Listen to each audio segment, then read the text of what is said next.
اچھا، ابھی آپ نے جیسے کہا کہ بھائی ان کا زاویہ بھی حلال میرے نزدیک ہے، نمازیں بھی پڑھنا چاہیے، بلکہ آپ اس کی تلقین بھی کرتے ہیں اپنے اسٹوڈنٹس کو، لیکن جب آپ ان کو مشرک قرار دیتے ہیں، یہ کہتے ہیں کہ بھائی وہ توحید سے انکار کر رہے ہیں کہ مزارات پہ جا کے، جب ان کے پیچھے نماز پڑھنے کا بھی حکم دیتے ہیں تو یہ دو الگ الگ باتیں نہیں ہوتی؟ کیسے کسی مشرک کے پیچھے نماز ہو سکتی ہے؟ کلمہ کو مشرک اور کافر مشرک میں فرق ہے۔ اچھا، جو آخرت کا ماننے والا ہے، ختم نبوت کا ماننے والا ہے، قرآن کو ماننے والا ہے، رسول اللہ صلی اللہ علیہ وآلہ وسلم کا ماننے والا ہے، اور سب سے بڑھ کر اللہ تعالیٰ کی توحید کا اقراری ہے، اگر کسی جگہ پہ اسے کوئی تعویل کی غلطی لگی ہوئی ہے تو ہم اسے کافر ڈکلیئر نہیں کریں گے، ہم مسلمان کہیں گے، لیکن اس کی غلطی اس پر ہائی لائٹ کریں گے۔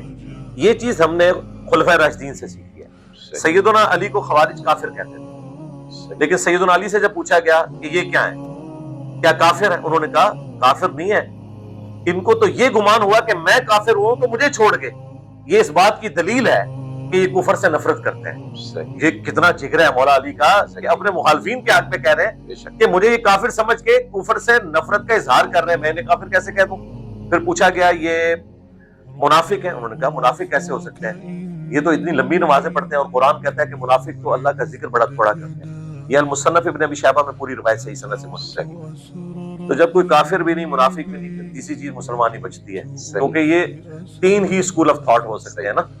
تو پوچھا کہ پھر کیا ہے، کہا کہ یہ ایک جماعت ہے جنہوں نے ہم سے بغاوت کی ہے، ہم میں صحیح ہیں لیکن ہم سے باغی ہو گئے۔ ہم نے سیدنا علی سے یہ چیز سیکھی ہے کہ اگر آپ کو کوئی کافر بھی کہتا ہے، اس کے عقیدے میں خرابی پائی جاتی ہے۔ ویسے دیکھیں بخاری مسلم کی حدیث ہے، جس نے کسی مسلمان کو کافر کہا، اگر وہ کافر نہیں تھا تو کفر اس پہ لوٹ گیا۔ تو کیا خوارج کے اوپر کفر نہیں لوٹا جب وہ حضرت علی کو کافر کہہ رہے تھے؟ اور یہ حدیثیں حضرت علی کو بھی پتا تھی، پھر بھی انہوں نے تعویل کی کہ انہیں تعویل کی غلطی نہیں ہے۔ جب تک انہوں نے مسلمانوں کو قتل نہیں کیا، مولا علی نے ان کے وظیفے لگائے ہوئے تھے، جس طریقے سے مال غنیمت میں اور بیت المال سے باقیوں کو وظائف ملتے تھے، خوارج کو بھی وظائف ملتے تھے۔ جب انہوں نے مسلمانوں کا قتل کیا، پھر ایز اے لاسٹ ریزارٹ آپ کو جنگ نہروان ان سے لڑنی پڑی۔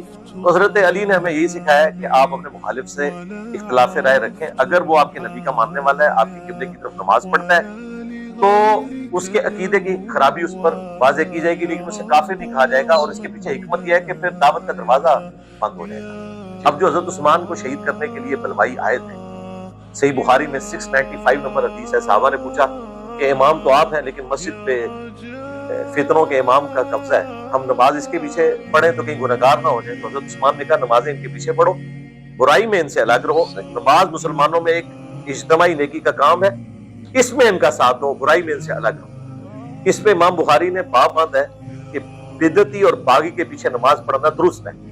یار حضرت عثمان کو جو شہید کرنے آئے ہیں اور ان کو انہوں نے محصور کر دیا، کتنے دن تک پیاسا رکھا، حضرت عثمان کہہ رہے ہیں ان کے پیچھے نماز درست ہے۔ اگر حضرت عثمان مشورہ کرتے نا بریلوی دیوبندی والے حدیث علماء سے، تو انہوں نے کہا تھا حضرت ان پہ کفر کا فتویٰ لگائیں آپ۔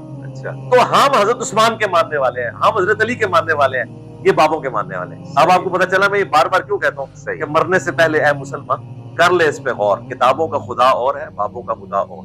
کتابوں کا خدا وہ ہے جو خلفائے راشدین کا خدا ہے، بابوں کا خدا وہ ہے تو خدا وہی، لیکن کوالٹیز انہوں نے ڈیفرنٹ مانی نہیں ہے۔ یہ اپنے بزرگوں کی تعلیمات ہیں۔